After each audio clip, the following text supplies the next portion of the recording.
Huh? I was asking you, are you going to join?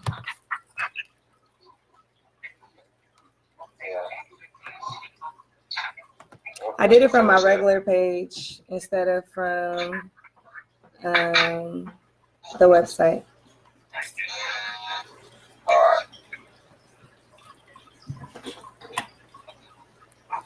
Hello. Slowly people joining. You are live.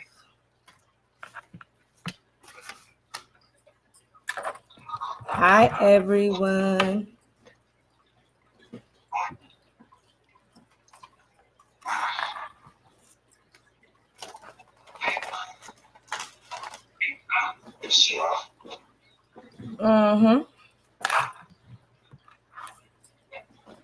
So I wanted to do this live tonight on a topic that is like a scenario that someone that I know is living out. He's currently incarcerated because the scenario kind of played out having some like funk issues with someone that he knew on the streets. In turn, his family was kidnapped, girlfriend and child, and then the child passed away during the scenario of the kidnapping.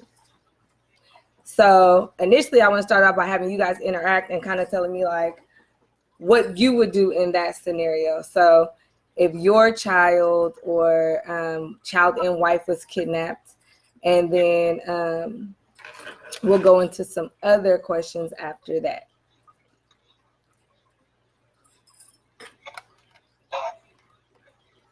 Hi, Eric, Marvin, David, Carl.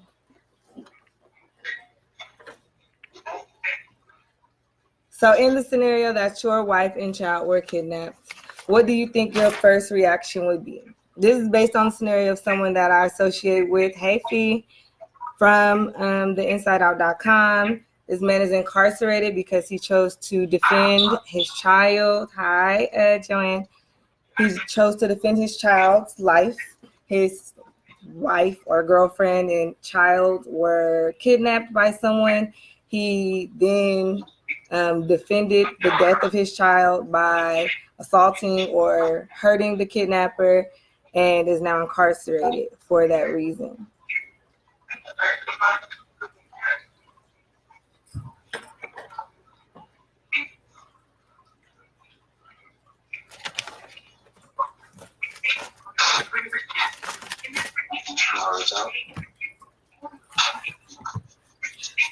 Then also, we will have later on bring him, Mr. Move Nice, bring him into the conversation so that way we can get a little bit more background on the story, because I'm not going to tell a story that is someone else's. That's loud.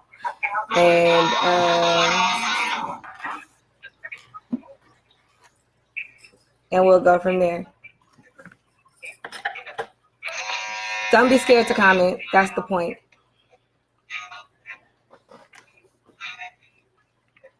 So again, the question is, or the scenario is, you're out, you're funking with somebody, you have this ongoing beef with somebody, and then they catch your wife and your child in a moment. They end up kidnapping your wife and child. The child in turn passes away, and you in rebuttal go back and assault, hurt the kidnapper, and are now incarcerated for it. Would you have done the same thing? Would you be going to try to hurt the child, the person that kidnapped your wife and child, is the question that I'm asking.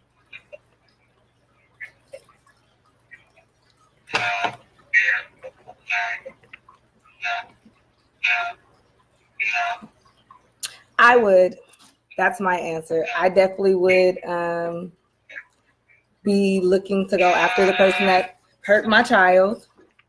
I don't think that I would even have the ability to think about doing anything else, because as a parent, that is what we do. We want to protect our children.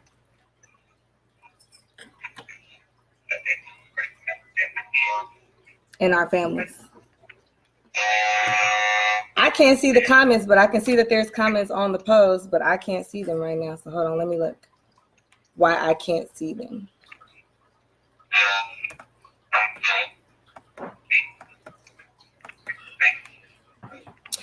So yes, Move Nice, you said you absolutely would do the same thing. Felicia, you said yes. Shonda, yes, you are late. So with that being said, yeah, okay, so you're saying you would have done the same thing. So do you think that anywhere in between the time of this scenario, you would have thought to say, wait a minute, hold on, my family, my kids, whoever this is in your family, but kid involved, you would have said, let me stop and call the police? Or would you have just been like, I'm going after my child?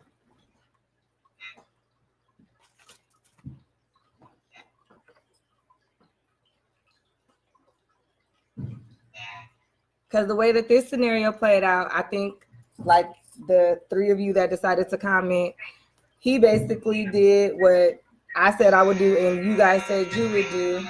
And that is he went after his child and defended his child. In turn, he has gotten a very extensive prison sentence because of what he did. And to me, you know, when I look at the scenario, I know that it's something that I would do. So I'm just not sure if I think the sentence is fair based on the scenario.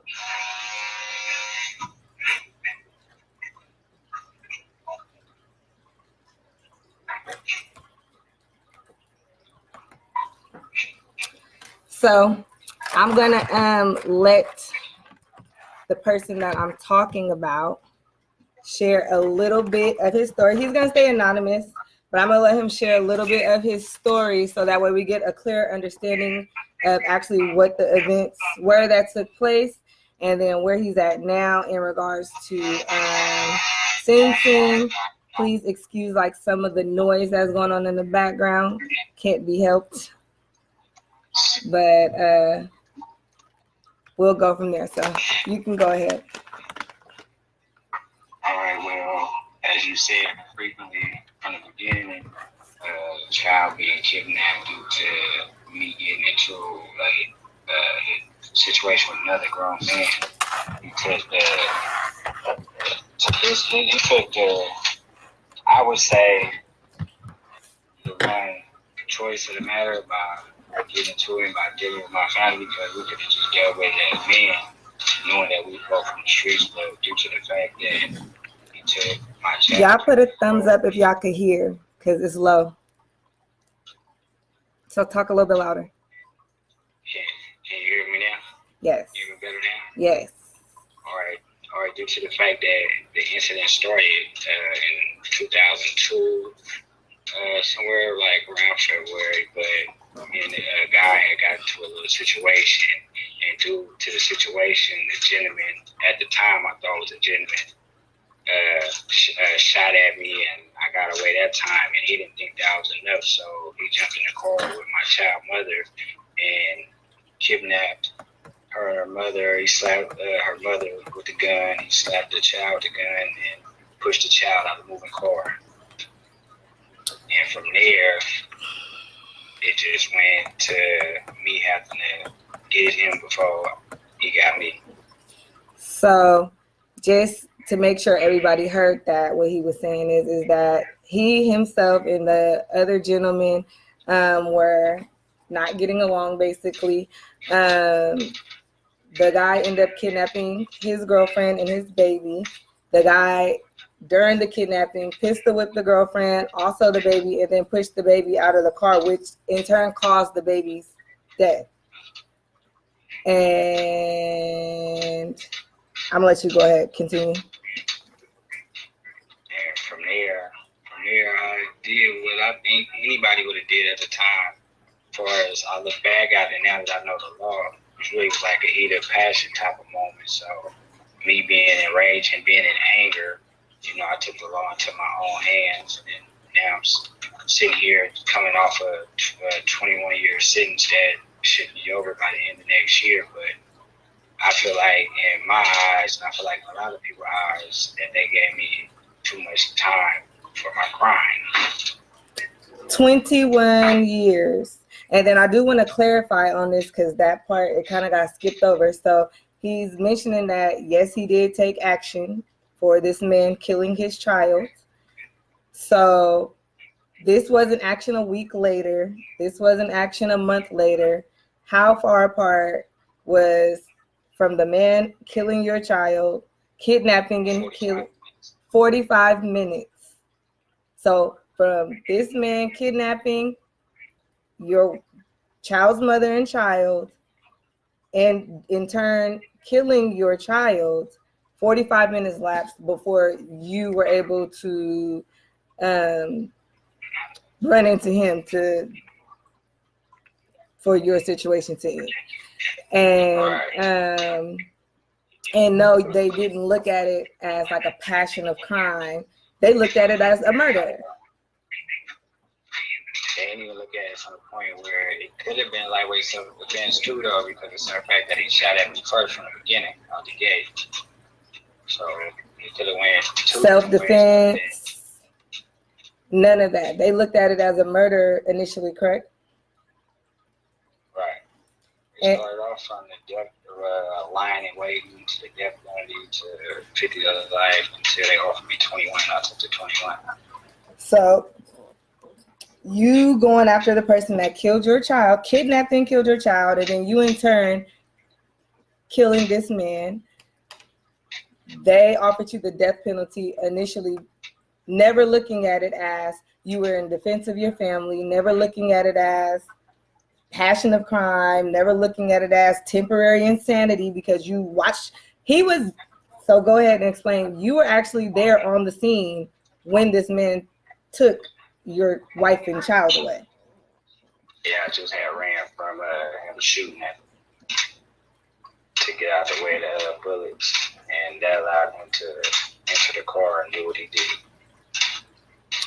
So this is just me. If this is me thinking like what I think our court system should be like.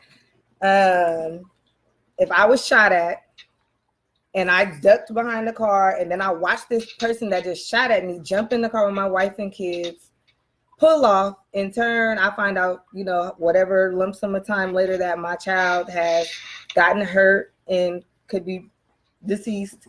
And then I go directly behind it to defend my child. And now this person that kidnapped my child ends up dead on behalf of me. Wouldn't that be like a temporary insanity kind of thing? Like, how did they automatically look at that as a murder or not as self-defense?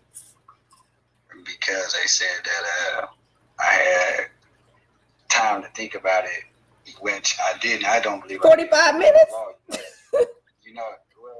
That's what they say, right? But then they say that I took off and ran. I went on a run after the murder happened. I was on a run for a month and a half. So they felt like I was just. So because you ran after does not mean that you thought about your actions before. That just means after you did it, you knew that it was wrong. Doesn't mean when you did it, you had time to think about it before. That's right. So all I can think about was protecting my family and protecting myself. And protecting myself as a man too. So correct. Because clearly, if a person was angry enough to kidnap your wife and your baby, he was gonna kill you if you didn't kill him. He tried to kill me first. Right. So then you end up taking a 21-year deal from this case to avoid the death penalty. Right. And that was only because me and my family was able to come up with a paid attorney. And how long have you been incarcerated? For 17 and a half years. 17 and a half years. So to me, the reason why this was important to just put out there is just because I personally don't think this is fair. I don't think this scenario is fair at all. I know without a doubt, if somebody was to touch my child, his child is deceased. This person killed his child. was hurt in general, the normal reaction as a parent is to defend your child, and that's being like there's no questions about that. So, and then for sure, blank out mode. So I don't think that what he did, that he should have lost this large gap of his life over. I mean, a crime is a crime, so I'm not going to say no time should have been given, but this is extensive. That's where it come in with the laws, where they give you the high for the voluntary manslaughter, then they give you the high for the gun. Now that all the laws are changing, that wasn't in at the time. That's why I guess I was set for the 21 years instead of anything shorter. Because of like what you mean, like enhancements? Yeah, like enhancements. Use of a firearm. So you are hoping to come home next year? Yeah, around that time, yeah. So I do wish you the best. I think that you deserve to come home a lot sooner than that. But either way, just from talking to you a lot, I know that you'll do great things when you do come home. And I don't know. Is there anything else you want to say to these folks? I would like to say though, even though it was a life taken, and the fact that my life was taken in the mix of it all, you have to look at both sides of his family and my family, all losing somebody that they really love. And I don't force nobody to take the law into their own hand, but I just say make the right decision before you make a bad decision and end up spending your life inside of a cell or something you believe anybody would have done, especially when they got books like A Time to Kill and stuff like that, when you can understand the situation and the dynamic of everything that took place. But due to the fact that Alameda County and California don't have laws that based on all those to be free, and you got to do, if you're going to do the crime, you better really do the time. But at the same, like I say nobody should take nobody's life, and if I can change it, I wouldn't have put my family in that predicament. So that's how I look at it at the end of the day. And then I also look at it like God gave me a chance to sit down and get to know myself better and get to learn things I probably wouldn't have took time to understand. So I think. At the end of the day. Go ahead. Go ahead. No, you could go ahead. I think you answered some of the questions. They was asking questions, so keep going. What was the questions? They were asking, do you have any regrets? Yes, I really do, because at the end of the day, you shouldn't take no one's life. And I also have regret that I didn't get a chance to be the father to my other children that I know I'm capable of being, that I have been since I've been behind this wall. And, but already gave it to God and let God deal with it. So there's nothing beyond or more powerful than that. So amen. I just look at it from that point of view. And then, there was some emphasis on that 45 minutes for sure, because that's not a big gap of time for the court system to be able to say that you premeditated killing a man. So, there was definitely an emphasis on, the fact that there was only 45 minutes in between the time that this man kidnapped your child and then his death occurred. Right. That's true. But at the end of the day, I guess they look at it like I could have called the police, or I could have did something to make a difference, and other than taking his life.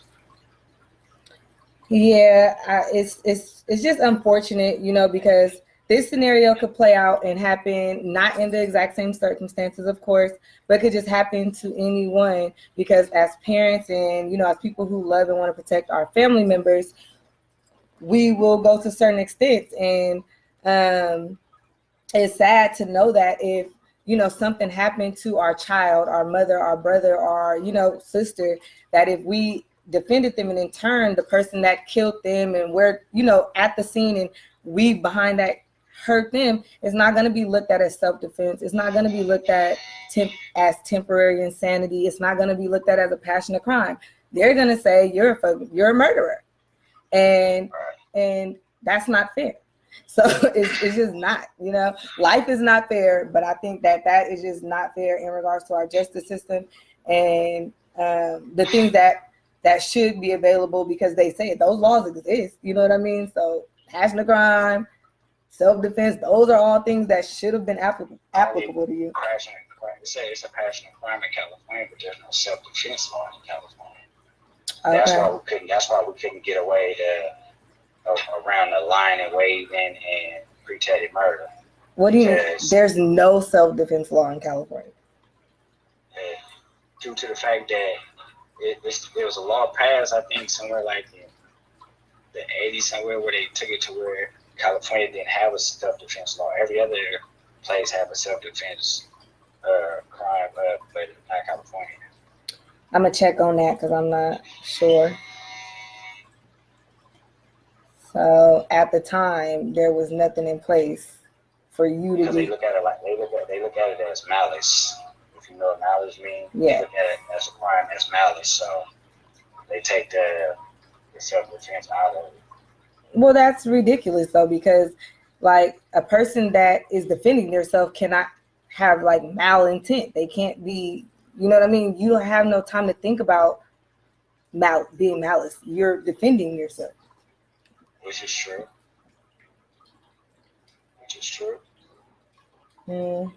That's just the state of California for you. That's why I guess there's so many laws changing now.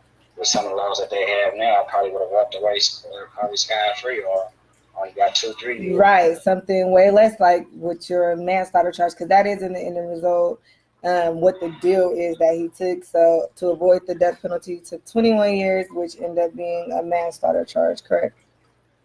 Right, and that's probably only because I was able to afford a paid attorney. Probably if I went in there with a public defender, I probably would have got a life sentence, or probably been on that death row somewhere.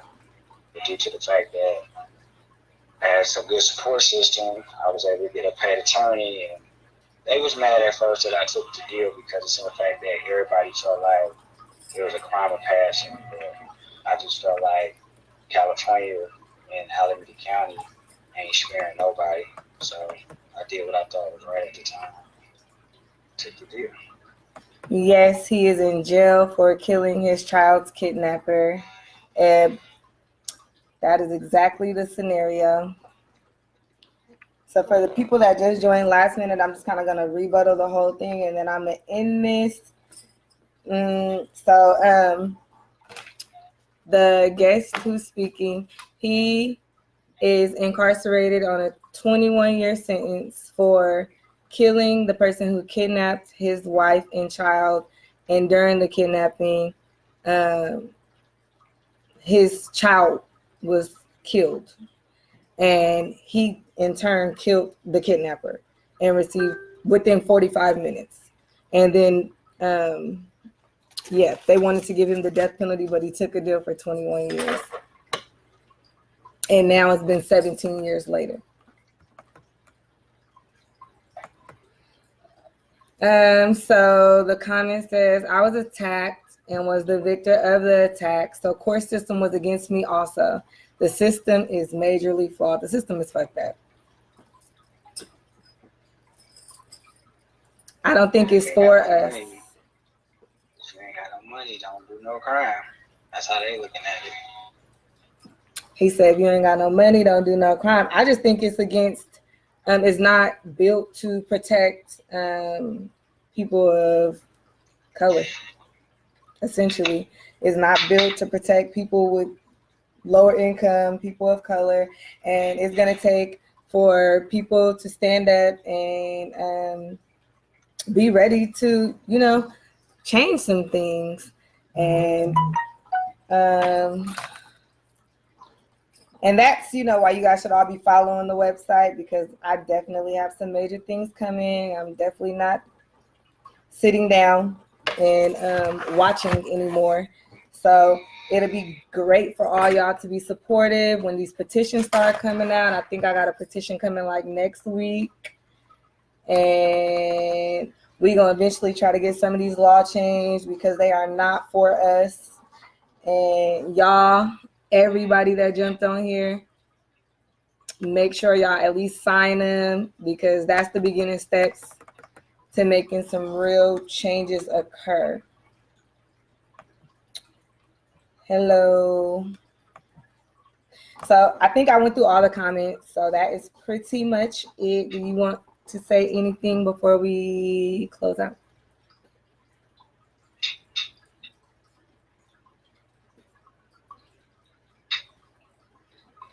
Huh?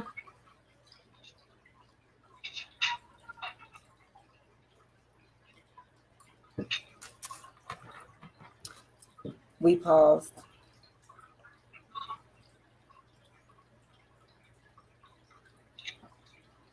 You said you paused. No, I said, did you want to say anything before we close out?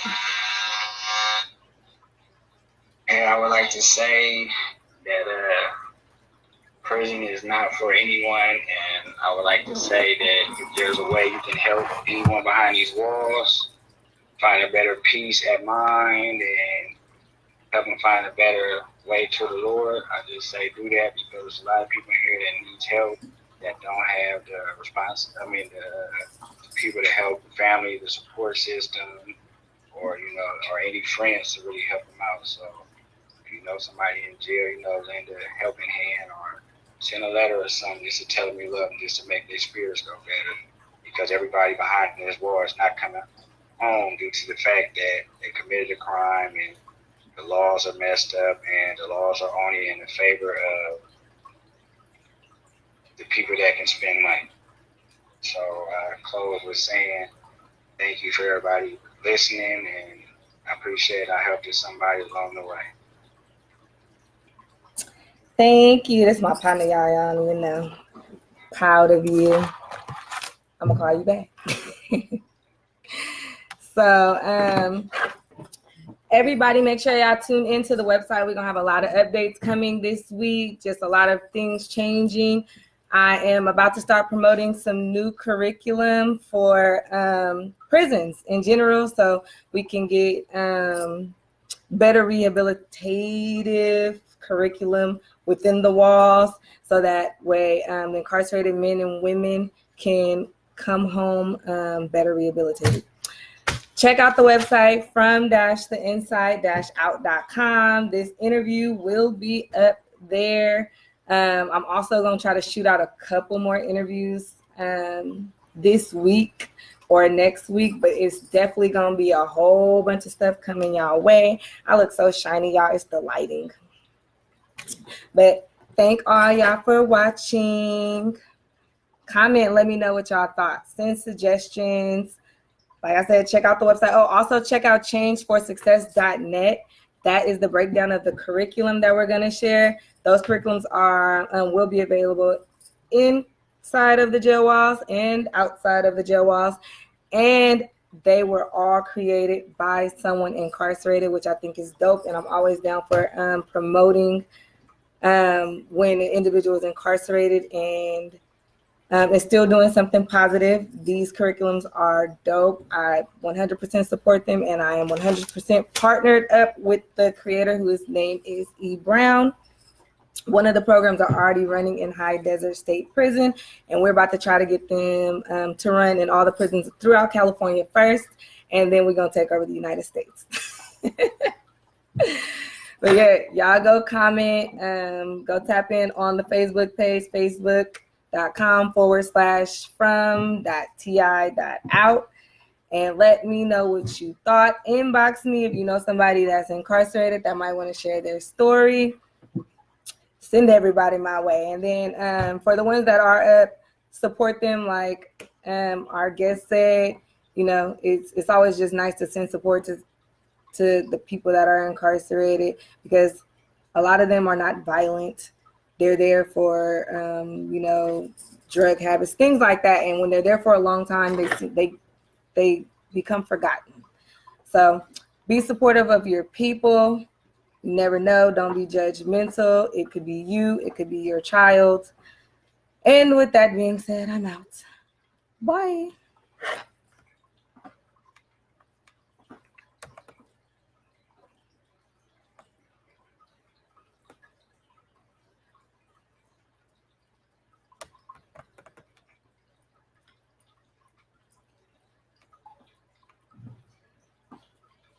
Has the mother... Oh, good questions. I didn't see those.